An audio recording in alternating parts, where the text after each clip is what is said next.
வெற்றி தரும் வேண்டுதல்கள். அம்மை நோய் கண்டவர்கள் இக்கோவிலில் தங்கி நோய் நீங்கும் வரை இருந்து வழிபாடு செய்கின்றனர்.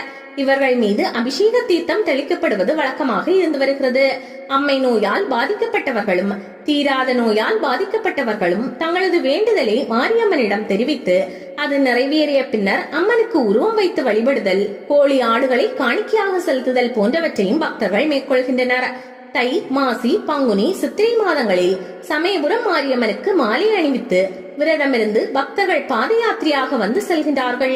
தங்களது வேண்டுதல்களை நிறைவேற்றும் விதமாக இந்த நேர்த்திக்கடனை செலுத்தி வழிபடுகின்றனர்.